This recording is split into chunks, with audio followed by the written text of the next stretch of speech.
CM Jaganmohan Reddy ముందు చూపుతూనే సహకార సంఘాల అభివృద్ధికి పెద్దపీట వేశారని ఎమ్మెల్యే గంగుల విజేంద్రారెడ్డి అన్నారు.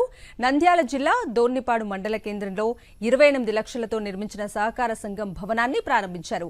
40 లక్షలతో నూతనంగా నిర్మించిన గోదామును ఎమ్మెల్యే గంగుల విజేంద్రారెడ్డి, ఏపీ జలవనరుల శాఖ ప్రభుత్వ సలహాదారులు గంగుల ప్రభాకర్ రెడ్డి ప్రారంభించారు. కేడీసీసీ బ్యాంక్ చైర్మన్ విజయ మనోహర్, స్థానిక నేతలు పాల్గొన్నారు. రేపు చంద్రబాబు నాయుడు వస్తే కూడా అట్లానే ఉంటుంది.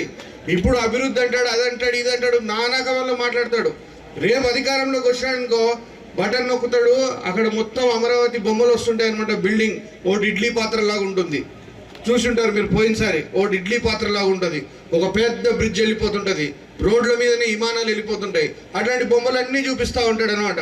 ఏదయ్యా అభివృద్ధి అంటే ఇదే అభివృద్ధి అంటుంటాడు అనమాట. మనతో కూడా అలా ఉంటుంది. కాబట్టి మీ అందరూ కూడా అన్ని విషయాలు మీకు కూలంకషంగా తెలుసు. గత 5 ఏళ్ళు ఎటువంటి ఇబ్బందులు పడ్డారో తెలుసు. ఈ 5 ఏళ్ళు ఏ విధంగా సంతోషంగా ఉంది, ప్రతి ఒక్కటి కూడా ఇంటికి ఏ విధంగా చేరుతుంది అనేది మీ అందరికీ కూడా తెలుసు. కాబట్టి